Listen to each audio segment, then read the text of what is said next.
기도하시겠습니다. 사랑과 은혜가 충만하시고 언제나 우리와 함께 하시는 하나님 아버지, 우리를 특별히 하나님의 자녀로 선택하여 주시고 오늘도 주님께 예배드릴 수 있게 하심을 감사드립니다. 한 주간 우리의 삶을 돌아보면 하나님을 의지하기보단 세상의 방법을 의지하고 때로는 세상 사람들과 똑같이 걱정하고 주님이 주시는 말씀과 뜻에 따라서 하지 못한 것 이 시간 회개하오니 용서하여 주시옵소서. 우리의 연약함과 죄를 인정하고 나의 뜻, 세상의 뜻이 아닌 하나님의 뜻을 바라보며 살게 하여 주시옵소서. 코로나 사태를 통해 주님이 우리에게 주시는 메시지가 무엇인지 생각하게 하시고 어려운 상황 속에서도 믿음을 지키며 변함없이 주님 한 분만 의지하고 나갈 수 있도록 하여 주시옵소서.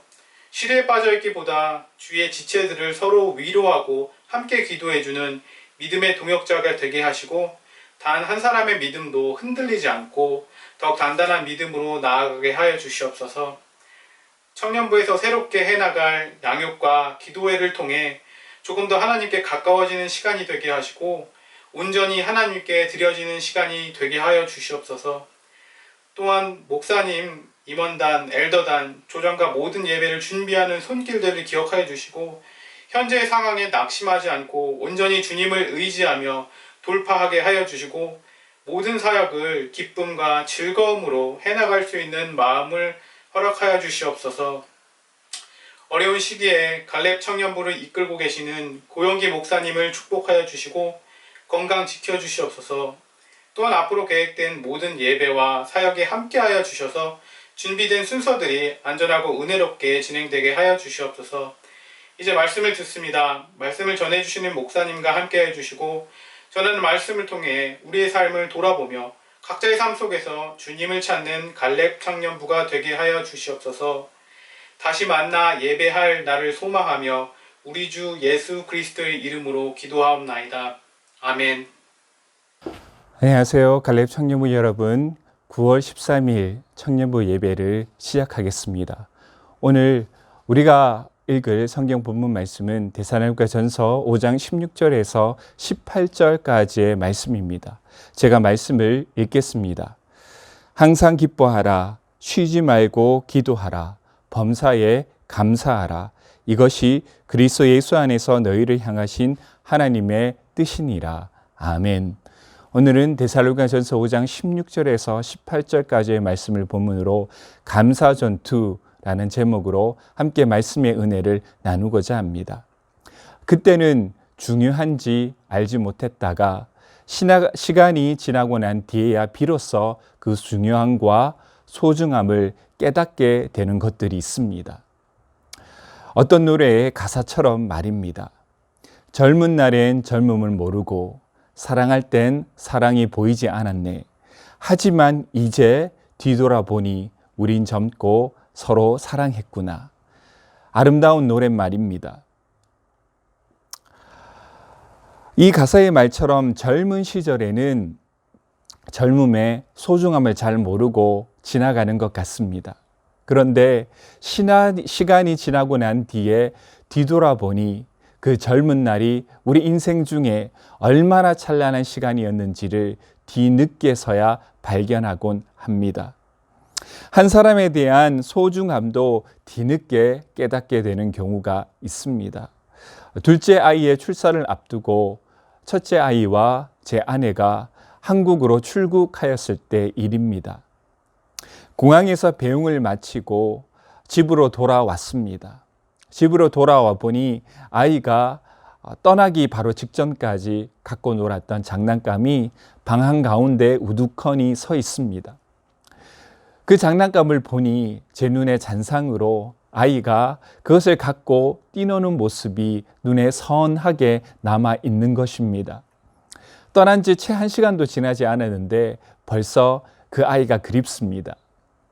그 그리움 안에는 왜 내가 아이에 대한 소중함을 떠나고 난 뒤에서야 느끼게 되었을까 하는 자책감이 묻어 있습니다. 있을 때 잘해줄 걸, 있을 때 더 놀아줄 걸, 있을 때 더 사랑해 줄 걸, 그것을 왜 떠나고 난 뒤에야 느꼈을까 하는 자책감이 그 안에 있었습니다. 여러분들에게는 시간이 지나고 나서야 비로소 그 중요함, 소중함을 느끼게 된 것들에는 어떠한 것들이 있습니까? 감사에 대해서 묵상하면서 제가 깨달은 것은 감사가 시간이 흐르고 난 뒤에야 비로소 그 중요함을 느끼게 되는 것 중 하나라는 사실입니다. 그 중에 가장 안타까운 것은 감사를 불평과 맞바꾼 일입니다.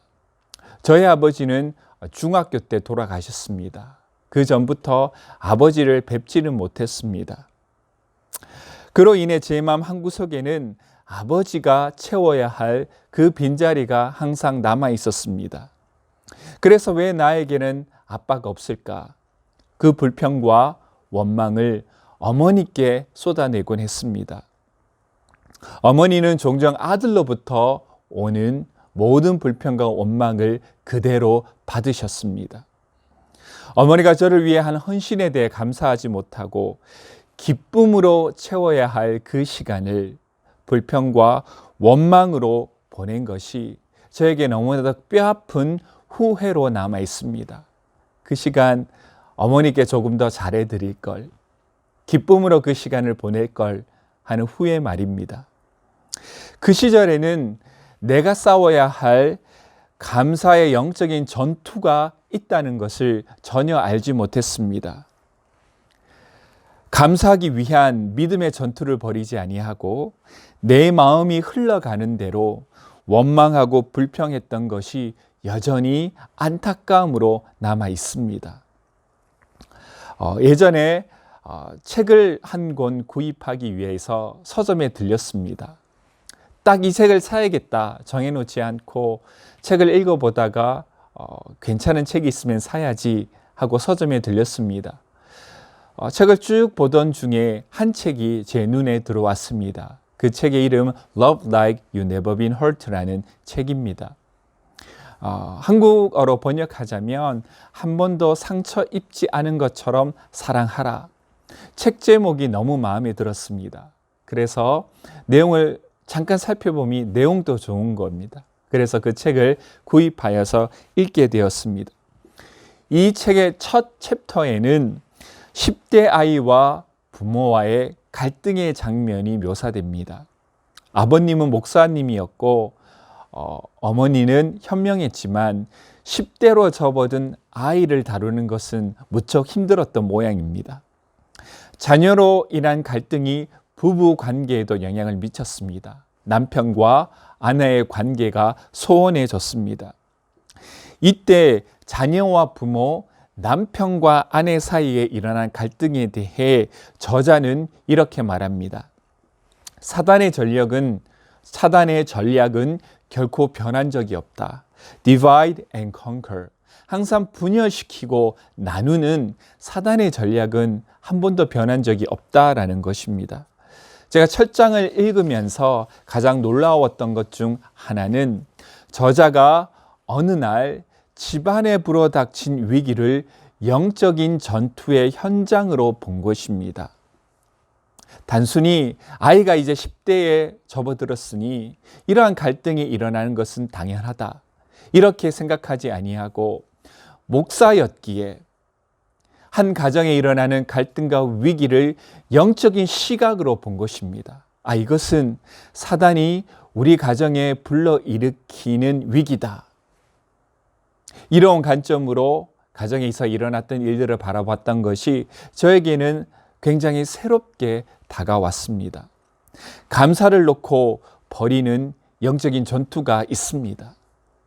이 전투에서 반드시 승리하시기를 주님의 이름으로 소망합니다. 감사를 놓고 벌이는 영적인 전투가 있다는 것이 무슨 말일까요? 전투란 뜻을 달리하는 두 대상이 생사를 걸고 벌이는 싸움입니다. 이기면 사는 것이고 지면 죽는 것입니다. 이것이 전투입니다. 그러므로 감사를 놓고 벌이는 감사의 전투는 뜻을 달리하는 두 대상, 바로 사단과 하나님의 자녀는 우리들이 영적인 생명력을 걸고 벌이는 싸움입니다. 이 싸움에서 승리하는 자가 감사를 얻게 되는 것입니다. 여기에 생명이 달려 있습니다. 감사는 우리 안에 일어나는 불평과 불만, 불만족 앞에서 예수 그리스도의 사랑과 은혜를 걸고 싸워 쟁취하는 것입니다. 그러면 우리의 영적인 생명이 살아납니다.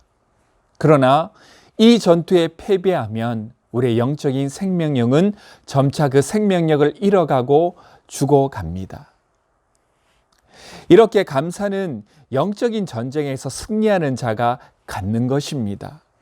그냥 우리가 가만히 있는다고 해서 얻어지는 것이 아니라 치열한 전투를 벌인 자가 갖게 되는 것이 감사입니다. 다른 모든 것들도 그러합니다. 그리스도로부터 오는 참된 평안도 이러한 영적인 전투에서 승리하는 자가 비로소 갖게 되는 것이 평안입니다. 그러하기에 우리는 불평과 싸워야 합니다. 내 영적인 생명력을 사단에게 빼앗기지 않기 위하여서. 그래야 하기에 우리는 미움과 불만족과 싸워야 합니다. 거기에 내 영적인 생명력이 달려있기 때문입니다. 우리가 잘 아는 시인 송명희 시는 나라는 제목의 시를 썼고 여기에 곡을 붙여 우리가 부르는 복음성가는 많은 사람들의 사랑을 받습니다. 제가 이 시를 적어왔습니다. 제가 잠깐 읽어드리겠습니다. 나 가진 재물 없으나 나 남이 가진 지식 없으나 나 남에게 있는 건강 있지 않으나 나 남이 없는 것 있으니 나 남이 못 본 것을 보았고 나 남이 듣지 못한 음성 들었고 나 남이 받지 못한 사랑 받았고 나 남이 모르는 것 깨달았네. 공평하신 하나님이 나 남이 가진 것 나 없지만 공평하신 하나님이 나 남이 없는 것 갖게 하셨네. 태어날 때부터 손해를 다쳐 장애우로 태어난 송명희 씨는 이 심한 장애 때문에 초등학교도 졸업하지 못했습니다. 이러한 송명희 시인이 하나님이 공평하시다 선언하는 것은 너무나도 당연하기에 하나님은 공평하신데 감사하지 못하는 우리가 문제라며 이 시를 접할 때마다 위로를 받습니다. 그러나 송명희 시인이 하나님이 공평하시다고 선언하는 이 시는 감사할 조건이 넘쳐나서 쓴 시가 아닙니다.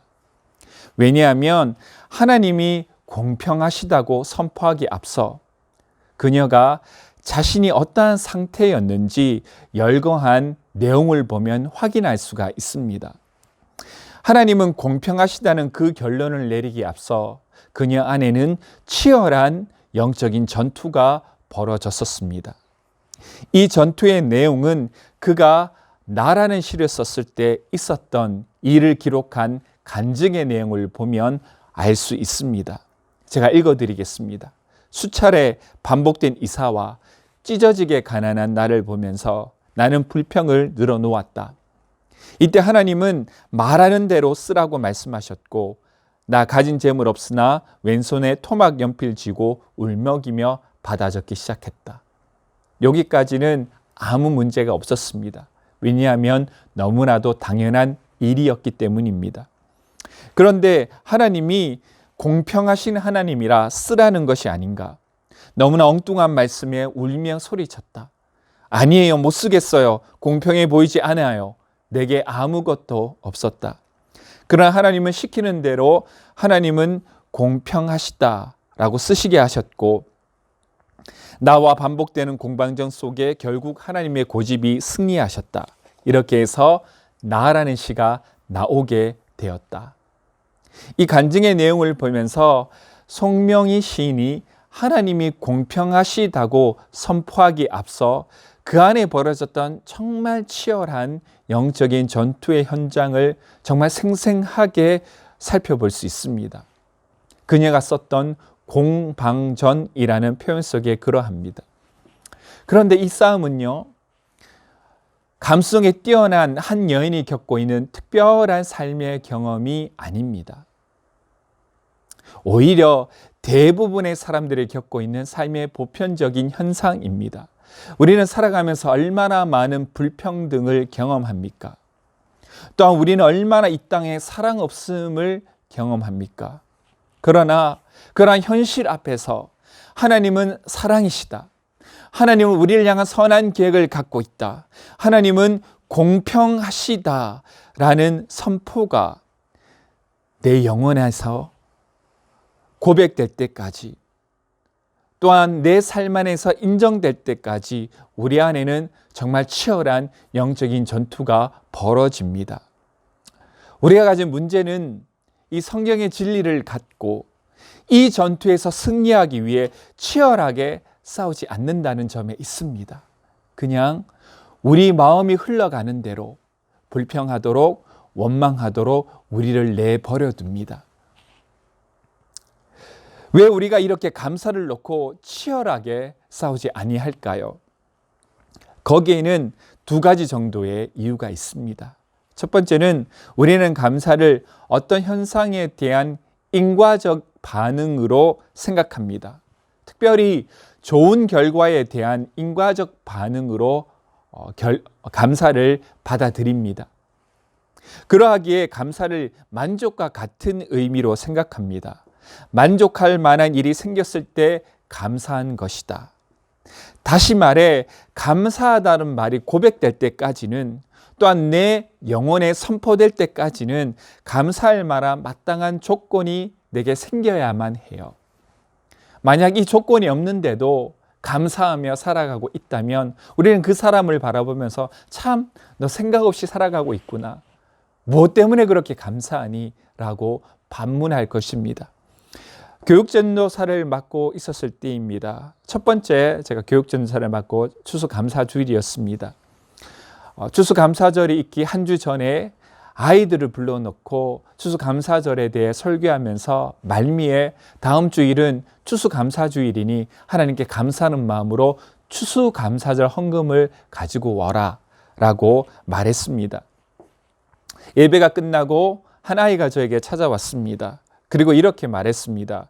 전도사님, 제가 설교를 들으면서 곰곰이 생각해 봤는데요. 제가 아무리 생각해도 작년 한 해에, 올 한 해에 추수한 것이 하나도 생각나지 않아요. 그래서 감사 헌금도 못 내겠다는 것입니다.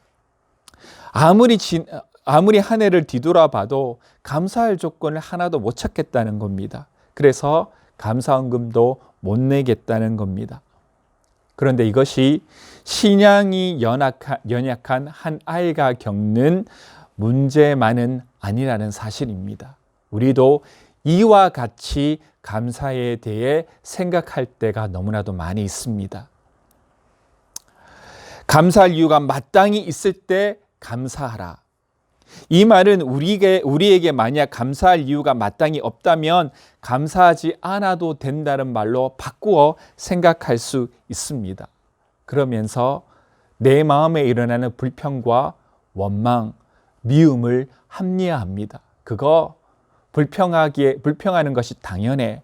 그 사람 미워하는 것이 당연해. 이와 같이 우리는 우리가 버리고 싸워야 돼 감사 영적인 전투를 너무나도 쉽게 포기합니다. 그래서 우리는 우리 안에 하나님께 주시는 영적인 생명력을 점차 잃어갑니다. 또한 우리의 생각은 이 말씀을 실천하고 살아갈 수 있는 구절이 아닌 감사의 극치를 표현했다고 생각합니다. 그래서 우리가 그렇게 살아가라 하는 것이 아니라 이렇게 감사하는 것이 좋다라는 정도의 권유의 말씀 정도라만 생각합니다. 왜냐하면 우리는 범사에 감사할 수 없기에 이것은 감사의 이상향을 표현한 것이지 우리가 실천하면서 살아갈 수 있는 것이 아니라고 받아들입니다. 그렇기 때문에 범사에 감사하는 이 구절을 대할 때 이것을 지키기 위하여 싸우지 않습니다. 이것은 단순히 권유의 차원이기 때문에 하면 좋고 안 해도 되는 그저 그런 말씀으로 대하기 때문에 치열하게 말씀을 지키기 위하여서 내 영적인 생명력을 걸고 싸우지 않습니다. 우리의 뜻은 감사할 조건이 있을 때 감사한 것이며 그렇게 우리는 살아가기를 원하지만 하나님의 뜻은 범사에 감사함에 있습니다. 오늘 우리가 읽었던 본문 데살로니가전서 5장 16절에서 18절은 이렇게 말합니다. 항상 기뻐하라. 이것이 그리스도 예수 안에서 너희를 향한 하나님의 뜻이니라. 이것이 하나님의 뜻입니다. 우리의 뜻은 마땅히 감사할 만한 일이 생겼을 때 그 마땅한 상황에 걸맞게 인과적으로 감사하는 것이지만 하나님의 뜻은 감사할 것이 없음에도 불구하고 감사하라. 모든 일에 감사하라는 것이 하나님의 뜻입니다. 어떠한 상황에서든 감사의 이유를 찾는 것이 감사의 전투에 임하는 용사들이 가져야 할 바른 자세입니다. 단 1%의 승리의 가능성이 있다면 그것을 바라보면서 전력을 기울이는 것이 바로 전사들의 자세가 아닙니까? 왜냐하면 그것에 생명력이 달려있기 때문이에요. 승리는 거기에서부터 시작됩니다. 오늘 이 시간 감사에 대해 생각하면서 나의 뜻을 내려놓고 하나님의 뜻에 따라서 범사에 감사하기 위하여서 그 가운데 감사를 할 수 있는 1%의 이유가 있다면 그것 한 가지만으로도 감사할 수 있도록 우리 영혼 안에서 일어나는 감사의 전투를 벌이고 승리하기 위해서 싸워나가며 그를 통하여서 우리의 영적인 생명력이 더욱더 강건해지기를 주님의 이름으로 소망합니다. 오늘 살펴볼 것은 왜 우리는 이처럼 감사하기 위해 싸워야 할까요? 두 가지 정도의 이유가 있습니다. 첫 번째 이유는 감사는 모든 회복의 출발점이 되기 때문입니다. 감사는 모든 회복의 출발점이 됩니다. 제가 그 소년부를 맡을 때 한 아이에게 물었습니다. 집을 지을 때 가장 중요한 게 뭐니? 그 아이가 대답했습니다. 목사님, 기초가 제일 중요해요. 제가 다시 물었습니다. 기초가 왜 가장 중요하다고 생각하니? 기초를 잘 놓았다고 해서 그 안에 방이 없으면 네가 들어가서 살 수 없잖니? 그러자 그 아이가 대답했습니다. 목사님, 기초를 세우지 않으면 집 자체를 세울 수가 없잖아요. 감사는 모든 것의 기초가 됩니다. 모든 성령의 열매를 세울 수 있는 기초가 되는 것이 바로 감사입니다. 우리 부서도 마찬가지입니다. 여러분들, 우리 갈렙 청년부가 정말 어디에서도 흔들리지 않는 든든한 부서가 되기를 원하십니까? 정말 감사함으로 그 안에서 생활할 때, 감사의 기초를 세울 때 우리 안에 있는 우리 부서 안에서 많은 영적인 신령한 일들이 일어날 것입니다. 저는 어떤 상황에서도 무조건 감사라는 것에 대해 상당히 비판적이었습니다. 왜냐하면 문제와 잘못된 점이 여전히 남아있는데도 불구하고 해결하려고 들지 않고 감사라는 이름으로 문제를 그냥 덮어두려고 한다고 생각했기 때문입니다. 그런데 오늘 말씀은 항상 감사하라는 것입니다. 항상이라는 단어는 어떤 면에서 무조건입니다. 우리가 이처럼 항상 또한 무조건 감사해야 되는 이유가 있습니다. 그 이유는 감사가 회복되지 않으면 그 어떤 회복도 시작할 수 없기 때문입니다. 회복의 모든 기초는 감사함에 있습니다. 가정이 회복되려면 내 배우자와 내 자녀를 감사함으로 받아야 돼요. 하나님, 나에게 이러한 배우자 주심을 감사합니다. 나에게 이런 자녀 주심을 감사합니다. 하나님, 나에게 이런 형제 주심을 감사합니다. 그 가족과 그 모든 가정 환경들을 감사함으로 받아야지만 가정을 향한 회복의 출발을 시작할 수 있습니다. 내 교회를 더욱 사랑하려면, 내 교회를 회복시키려면 내 교회를 감사함으로 받아야 합니다. 오늘 이 코로나로 인하여서 한국교회를 향한 날선 비판들이 너무나도 많이 일어나고 있는 시점입니다. 이러한 시점 가운데서 한국교회가 회복되기를 원한다면 하나님께서 주신 이 한국교회를 감사함으로 받아야 됩니다. 100여 년 전에 이 복음의 항무지와 같았던 이 땅에 선교사를 파송하시고 이 나라를 향한 하나님의 뜻을 시작하신 그 하나님, 그 모든 것들을 감사함으로 받을 때 이 한국교회를 향한 회복이 시작됩니다. 나를 향한 하나님의 사명을 회복하려면 먼저 하나님께서 나에게 주신 모든 것을 감사함으로 받아야 합니다. 그때서 비로소야 나를 향한 사명의 회복을 시작할 수 있습니다. 하나님, 내 인생 뒤돌아보면 참 이해하지 못할 일도 참 많았습니다. 많은 상처도 있었습니다. 많은 실패도 있었습니다. 그러나 언제나 나를 사랑하시고 나를 선한 길로 인도하시는 그 하나님의 사랑을 100% 신뢰합니다. 나에게 주신 모든 것을 감사함으로 받아야 됩니다.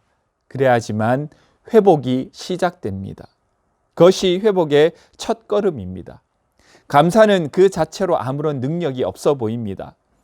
감사한다고 해서 당장 무엇 하나 달라지는 것 없습니다. 저도 참 저에게 많은 불만이 있습니다. 그러나 감사를 시작한다고 해서 당장에 무엇 하나 변하는 것 없습니다. 그런데 감사는 회복을 시작할 수 있는 기초와 바탕이 됩니다. 하나님, 나 부족한 건 많지만 나에게 주신 건 모두 감사합니다. 여기에서부터 시작할 수 있는, 회복을 시작할 수 있는 기초가 세워진다는 것입니다. 감사가 회복되지 않으면 내 자녀를, 내 배우자를, 내 교회를 향한 무엇보다도 나를 향한 회복을 시작할 수 없어요. 그래서 참다운 가정과 교회의 회복을 위해서는 감사를 먼저 회복해야만 합니다. 이것이 우리가 불평과 원망에 앞서 감사하기 위해 싸워야 하는 이유입니다. 두 번째, 감사는 가능성을 현실화시키는 하나님의 능력이 되기 때문에 감사를 놓고 치열하게 싸워야 합니다. 교회 안에는 참 가능성이 많은 사람들을 봅니다. 주일학교 교사로 헌신하면 정말 좋을 것 같은 분들이 계세요. 찬양대로 섬기면 참 좋을 것 같은 분들이 많이 있습니다. 또 미디어 팀에서 이런저런 모양으로 교회를 위해서 섬기면 좋을 것 같다는 분들을 많이 발견하곤 해요. 정말 사회에서는 인정받기 위해서 또 성공하기 위하여서 내 모든 것을 쏟아붓잖아요. 그런 분들을 보면서 저런 분들이 교회를 위해서 헌신해주면 얼마나 좋을까라는 생각을 종종 갖곤 합니다. 그런데 이 가능성들이 하나님의 몸된 교회에서는 펼쳐지지 않습니다. 제가 좀 아쉬운 소리를 해도 될까요? 보통 설교를 한 10분, 15분 정도 녹화하잖아요. 여러분들이 보시는 분량이 그 정도면 한 50분 정도는 녹화를 해야 됩니다. 오늘 또 이 설교를 녹화할 때 뒤에서 또 공사를 해서 설교를 한참 진행했는데 잡음이 들어가서 또 그거 버리고 또 처음부터 녹화를 따로 했어요. 또 하다 보니까 또 10분이 지나서 또 어떤 부분은 버리기도 하고 그렇게 하다 보니까 한 중간쯤 넘어가다 보니까 제 체력이 너무나 떨어지는 거예요. 그래서 참 이 영상을 녹화할 때 좀 도와주시는 분들이 있었으면 좋겠다라는 생각을 종종 합니다. 우리 교회에 헌신하는 분들이 있다면 소수가 아니라 모든 사람들이 하나님의 몸된 교회를 위하여서 좀 헌신하는 분들이 늘어났으면 좋겠다라는 생각을 종종 갖습니다. 왜 이렇게 한 사람 한 사람들이 가진 가능성들이 하나님의 몸된 교회에서 펼쳐지지는 않을까요? 감사가 문제입니다.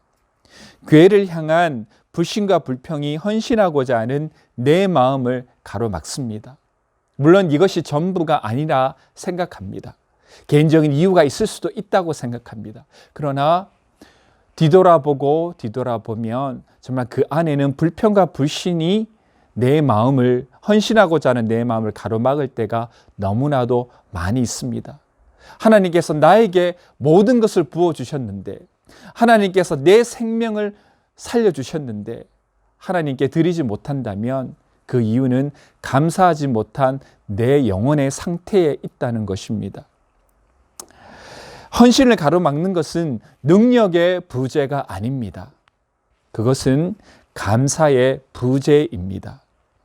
이것에 영적인 전투가 있음을 명심하시기 바랍니다. 사단은 우리 안에 있는 감사를 빼앗아감으로 헌신하지 못하게 만듭니다. 내 것을 하나님의 나라를 위해 기꺼이 내어놓지 못하도록 방해합니다. 이로 인해 교회를 침체에 빠뜨립니다. 오늘 이 코로나 인하에서 교회를 향한 수많은 폭탄과 같은 비판을 통하여서 교회는 아마 침체될 것입니다. 왜냐하면 교회를 바라볼 때 불평과 불만족으로 교회를 바라보기 시작하는 분들이 늘어나게 될 것입니다.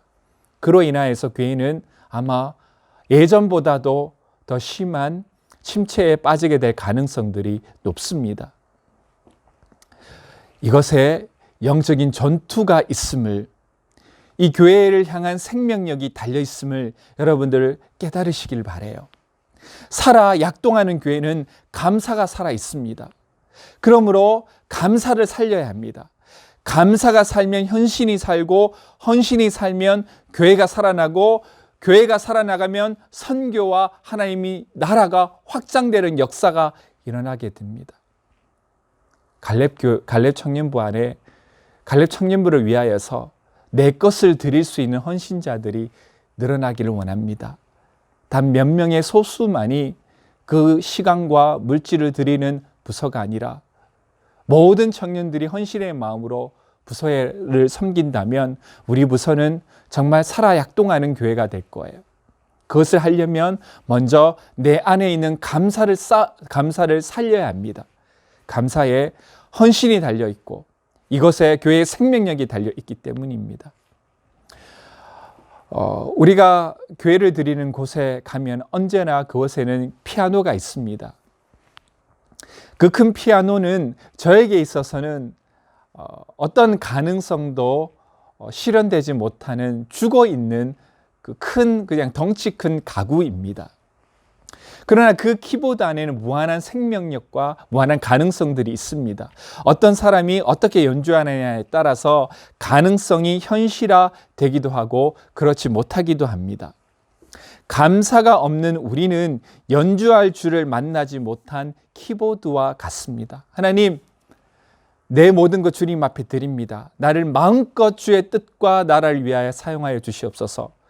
나를 온전히 드릴 때 내 안에 있는 가능성들이 현실화될 것입니다. 우리의 숨은 가능성이 감사의 회복을 통해 현실화됩니다. 사단은 감사를 빼앗음으로 인해 우리의 영혼의 영토를 차지하려고 합니다. 감사의 믿음의 생명력이 달려있기 때문입니다. 왜 이렇게 하나님의 자녀로서의 생명력을 사단은 끊임없이 빼앗으려 할까요? 그 이유는 명확합니다. 우리의 사명을 완수하지 못하게 하려 하기 때문입니다. 우리는 누구일까요? 베드로전서 2장 9절은 우리가 누구인지, 우리에게 있는 가능성이 무엇인지, 우리를 향해 주님께서 베풀어 주신 축복이 무엇인지를 이렇게 기록하고 있습니다. 너희는 택하신 족속이요 왕같은 제사장들이요 거룩한 나라요 그의 소유가 된 백성이니 이는 너희를 어두운 데서 불러내어 그의 기이한 빛에 들어가게 하신 이의 아름다운 덕을 선포하게 하려 하심이라. 이것이 우리의 사명이고 이것이 우리가 가진 가능성이며 이것이 우리 안에 있는 축복입니다. 또한 마태복음 5장 14절에 이렇게 말합니다. 너희는 세상의 빛이라. 산에 있는 동네가 숨기지 못할 것이요. 16절은 또한 이렇게 말합니다. 이같이 너희의 빛을 사람에게 비추게 하여 저희로 너희의 착한 행실을 보고 하늘에 계신 너희 아버지께 영광을 돌리게 하라. 이것이 우리의 사명입니다. 이 아름다운 축복이 우리 안에 있습니다. 아니, 어쩌면 많은 이들에게는 그냥 가능성으로만 남아 있는 일일지도 모릅니다. 현실화되지 못한 채 남아있는 가능성. 마치 연주할 능력 있는 연주자를 찾지 못하여서 무한한 가능성을 가지고 있지만 저 한편 구석에서 썩어가는 피아노처럼 말입니다. 이 모든 축복이, 이 모든 가능성이 현실화되는 능력이 감사에 있습니다.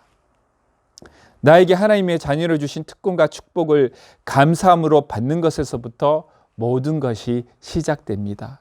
그러하기에 우리는 감사의 전투에서 승리해야만 합니다. 감사의 전투에서 승리하려면 우리는 어떻게 해야 될까요?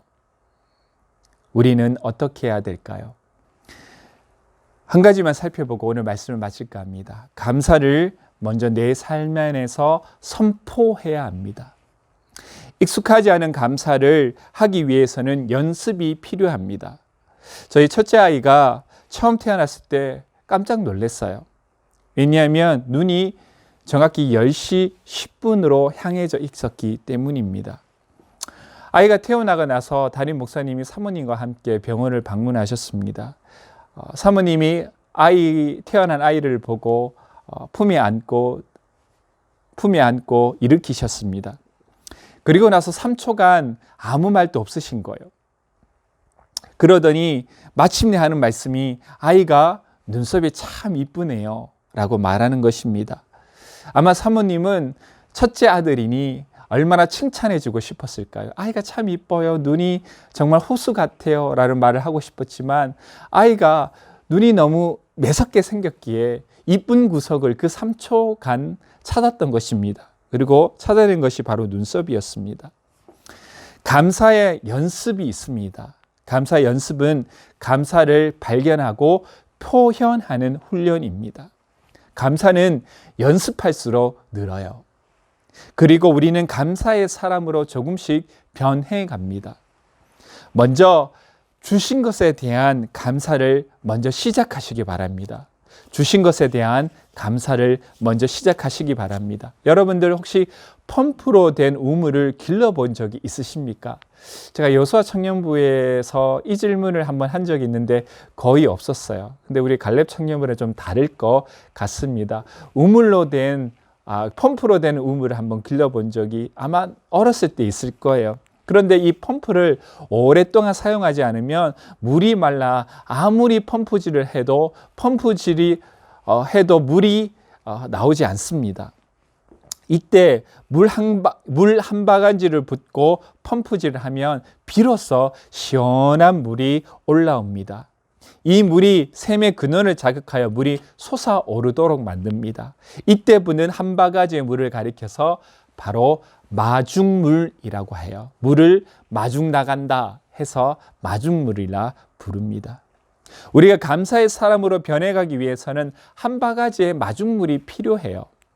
이때 붙는 마중물이란 주신 것에 대한 감사입니다.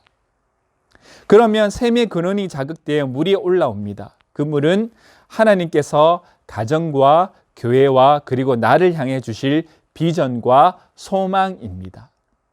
주신 것에 대한 감사를 먼저 시작하면 하나님께서 주실 것에 대한 꿈과 소망을 주십니다.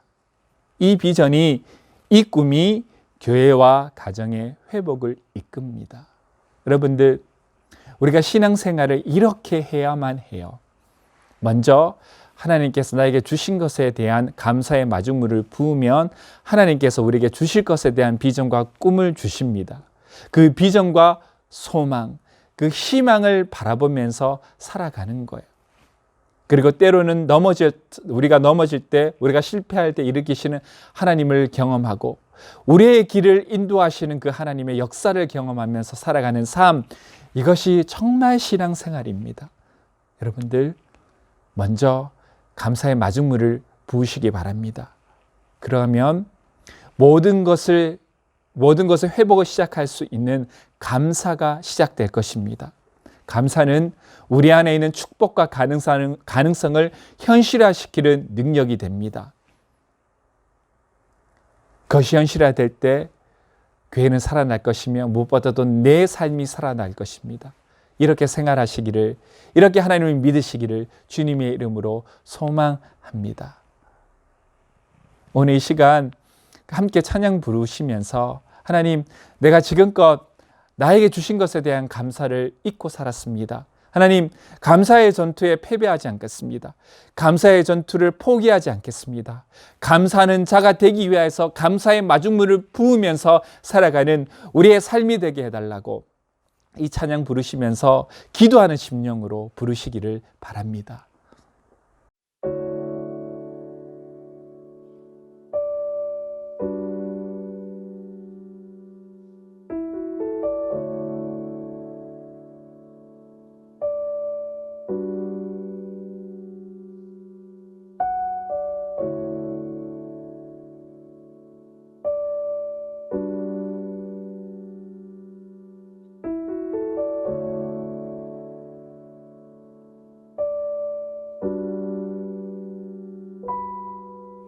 같은 길에서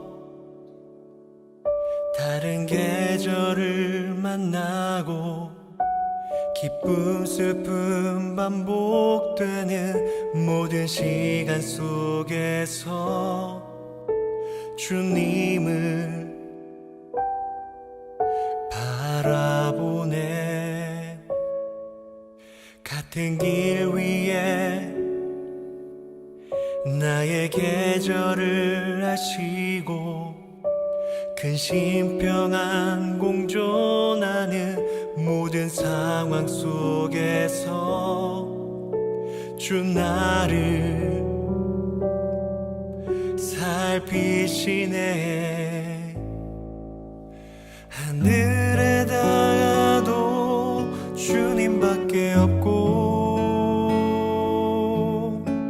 땅 위에 놓여도 주님밖에 없네.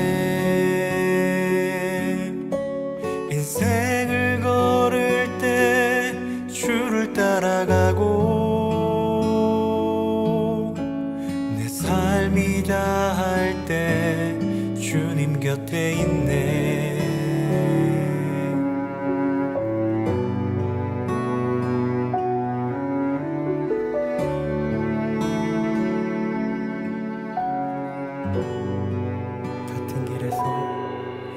같은 길에서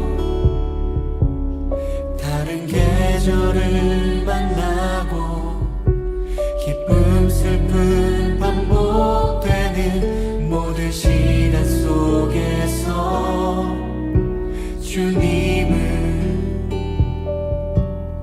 바라보네. 같은 길 위에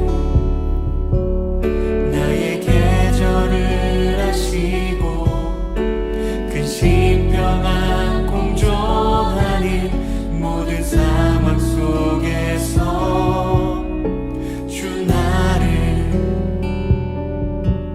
살피시네. 하늘에 닿아도 주님밖에 없고 땅 위에 놓여도 주님밖에 없네. 인생을 걸을 때 주를 따라가고 내 삶이 나을 때 주님 곁에 있네. 하늘에 닿아도 주님밖에 없고 땅 위에 놓여도 주님밖에 없네. 인생을 걸을 때 주를 따라가고 내 삶이 나을 때 주님 곁에 있네.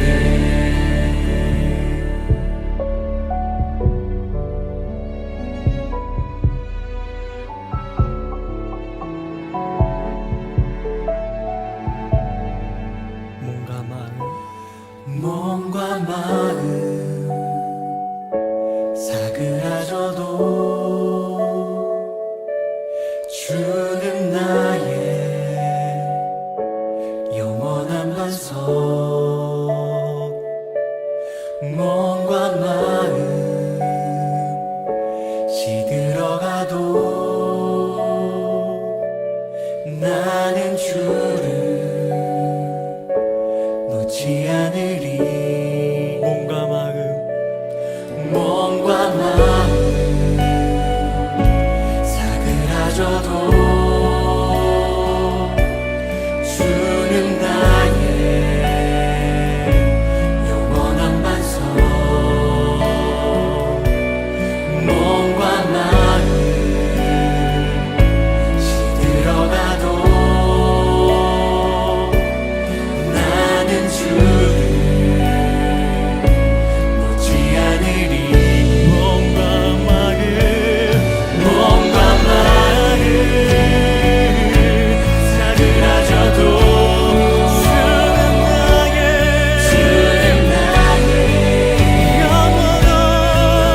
주님밖에 없고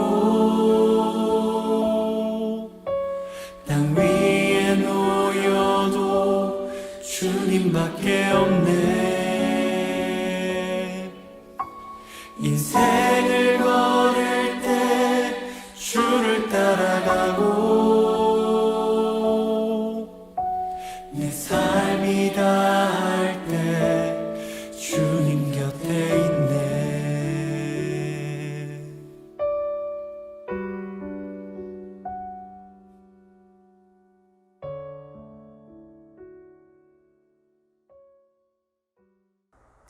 오늘 이 시간에는 들은 말씀 그리고 부른 찬양을 기억하시면서 몇 가지 기도 제목을 놓고 함께 기도하기를 원합니다. 첫 번째는 하나님께 감사의 전투를 시작하게 해달라고 기도하시기 바랍니다. 여러분들이 벌여야 될 감사의 전투가 있습니다. 그냥 내 마음이 흘러가는 대로 불평하면 불평하고 미워하면 미워하는 대로 우리를 내버려둬서는 안 됩니다. 왜냐하면 그 안에 우리의 영적인 생명력이 달려있기 때문입니다. 지금 여러분들 마음을 가장 불편하게 만드는 일이 무엇입니까? 가장 미워하는 사람이 무엇입니까? 그것이 나의 뜻일지 모릅니다. 그것이 나의 생각일지 모릅니다. 그러나 하나님의 뜻과 하나님의 생각은 범사에 감사함에 있음을 기억하시면서 하나님께 하나님, 내가 감사의 전투를 벌여 승리하겠습니다. 그 불평에 지지 않겠습니다. 그 미움에 지지 않겠습니다. 라고 선포하시면서 이 시간 주여 한번 크게 외치고 하나님 앞에 통성으로 기도드립니다. 주여, 아버지 하나님, 오늘 이 시간 주님 앞에 기도합니다. 우리가 살아가면서 마음이 흘러가는 대로 미워하고 마음이 흘러가는 대로 불평하였습니다. 그러나 더 이상 그런 사단의 역사를 두고 보지 않겠습니다. 하나님 아버지, 감사의 전투를 벌이겠습니다. 그 감사의 전투에 영적인 생명이 달려있음을 기억하면서 지지 아니하고 포기하지 아니하도록 우리의 마음을 인도하여 주시옵소서. 우리 안에 일어나고 있는 미움의 역사를 아버지 하나님 감사를 선포하면서 물리치게 하여 주시옵시고 나의 뜻과 나의 생각을 쫓아가는 것이 아닌 범사에 감사하라는 하나님의 말씀을 이루기까지, 그 말씀을 승리할 때까지 감사의 전투를 벌여나갈 수 있는 우리의 삶이 될 수 있도록 주님께서 축복하여 주시옵소서. 오늘 이 시간 두 번째로 기도할 것은 감사의 마중물을 붓게 해달라고 기도하시기 바랍니다. 감사의 마중물이란 하나님께서 나에게 주신 것에 대한 감사입니다. 그 감사를 하나님 앞에 올려드릴 때 하나님께서 우리에게 비전과 소망을 부어주실 것입니다. 하나님께 한번 기억하시고 생각하시기 바랍니다. 나에게 베푼 은혜, 나에게 하나님께서 베푸신 사랑을 기억하시면서 감사의 마중물을 붓게 해달라고. 첫 번째는 가정을 향한 감사의 마중물을 부으시기 바랍니다. 두 번째는 교회를 향한 감사의 마중물을 부으시기 바랍니다. 세 번째는 직장을 향한 감사의 마중물을 부으시기 바랍니다. 오늘 시간 하나님 감사의 마중물을 부음으로 인하여서 하나님께 주실 비전과 소망을 내가 받게 해달라고 이 시간 주여 한번 크게 외치고 하나님 앞에 통성으로 기도드립니다. 주여, 아버지 하나님, 오늘 시간 하나님 앞에 기도드립니다. 감사의 마중물을 붓기를 원합니다. 불평을 하고 하나님 앞에 원망의 마중물을 붓는 것이 아니라 하나님께서 나에게 주신 것을 기억하게 하여 주시옵소서. 가정 안에 주신 것에 감사를 시작하게 하여 주시옵소서. 교회를 향한 감사의 마중물을 붓게 하여 주시옵소서. 직장을 향한 감사의 마중물을 붓게 하여 주시옵소서. 그리하여서 하나님께 주시는 생명력을 얻기를 원합니다. 하나님께 주실 비전을 발견하기를 원합니다. 하나님께서 주실 소망을 그 안에서 발견할 수 있는 우리의 삶이 될 수 있도록 주님께서 축복하여 주시옵소서. 하나님께서 인도하여 주시옵소서. 오늘 이 시간 마지막으로 우리 갈렙 청년부와 왕성교회를 위해서 기도하였으면 좋겠습니다. 감사의 마중물을 붓는 것이 중요한데 그것은 헌신의 길로 우리를 인도하기 때문입니다. 우리 한국교회와 갈렙 청년부 안에는 많은 가능성들이 있습니다. 많은 축복들이 있습니다. 갈렙 청년부와 왕성교회를 이 땅에 세우셨을 때 하나님께서 주신 사명과 뜻이 있습니다. 우리 미혼 청년들이 이 청년부 안에서 얼마나 많은 은혜를 받았습니까? 우리가 감사를 회복할 때 이 가능성들이 현실화되는 능력이 일어날 것입니다. 사명이 회복되는 역사가 일어날 것입니다. 하나님 앞에 기도합시다. 하나님, 감사를 회복함으로 인하여서 내가 하나님 앞에 헌신자로 바로 서기를 원합니다. 헌신자로 바로 서서 하나님께서 이 교회와 나를 향해 두신 가능성과 축복들이 현실화되기를 원합니다. 가능성이 현실화될 수 있도록 나를 사용해 달라고 오늘 시간 주여 한번 크게 외치고 하나님 앞에 통성으로 기도드립니다. 주여 아버지 하나님, 오늘 시간 하나님 앞에 기도하기를 원합니다. 이 갈렙 청년부를 향한 하나님의 뜻이 있습니다. 갈렙 청년 안에 있는 수많은 가능성들이 있습니다. 하나님, 그러나 내가 감사하지 못함으로 인하여서 내 것을 하나님 앞에 온전히 드리지 못했습니다. 아버지 하나님, 이 시간 기도합니다. 나를 온전히 사용하여 주시옵소서. 나를 통하여서 하나님의 뜻이 나타나기를 원합니다. 이 교회와 갈렙 청년부를 향해 두신 하나님의 사명이 성취될 수 있도록 나를 사용하여 주시옵시고, 가능성들이 사라지는 것이 아니라 가능성들이 현실화되는 하나님의 뜻이 성취되는 역사가 일어날 수 있도록 주님께서 축복하여 주시옵소서. 아버지 하나님, 오늘 이 시간 감사에 대한 말씀을 들었습니다. 아버지 하나님, 내 안에 있는 감사가 살아나기를 원합니다. 하나님, 감사의 마중물을 붓기를 원합니다. 감사의 마중물을 부을 때 내 안에 있는 가능성들이 현실화되는 역사가 일어나기 때문입니다. 아버지 하나님, 오늘 한 주를 살아가면서도 이 감사의 영적인 전투에 패하지 아니하고 하나님의 말씀을 붙들고 감사하는 자가 되기 위하여서 내 영적인 생명력을 걸고 싸워나가서 하나님께 주시는 평안과 은혜와 성령 충만의 역사들이 내 삶을 채워나갈 수 있도록 주님께서 은혜 내려 주시옵소서. 이제는 주 예수 그리스도의 크신 은혜와 아버지 하나님의 극진하신 사랑과 성령의 교통 인도하심이 감사의 마중물을 부음으로 인하여서 감사하는 자가 되어서 영적인 생명력 안에서 살아가기를 원하는 이 자리에 모인 모든 갈렙 청년부들에게 이제로부터 영원토록 함께 있을지어다. 아멘.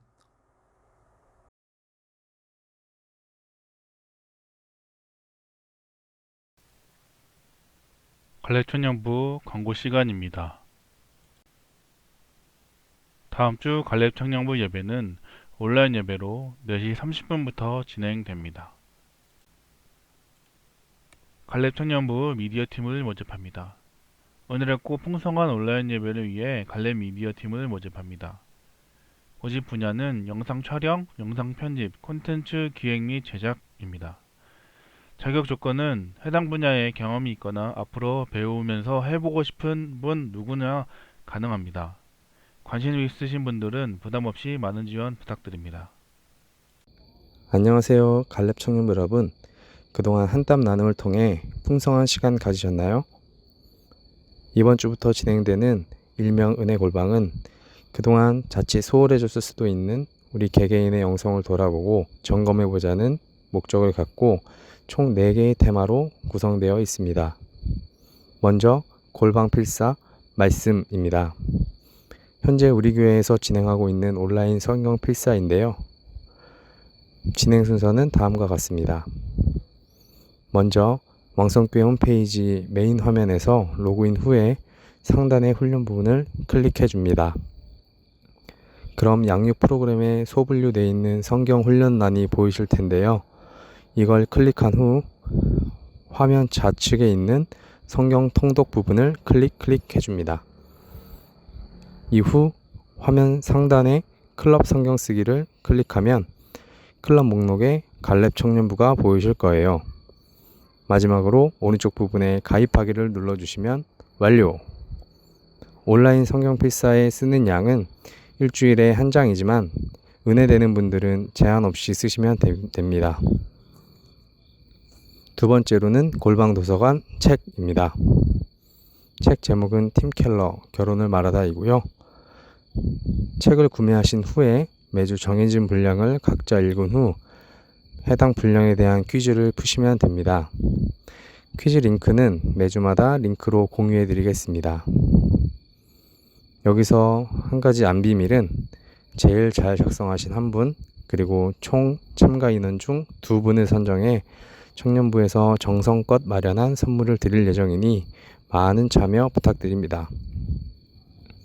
세 번째는 골방 기도회 기도입니다. 이 기도회는 청년부 연합으로 온라인을 통해 주 1회 진행될 예정입니다. 정확한 일정은 추후 공지 드리겠습니다.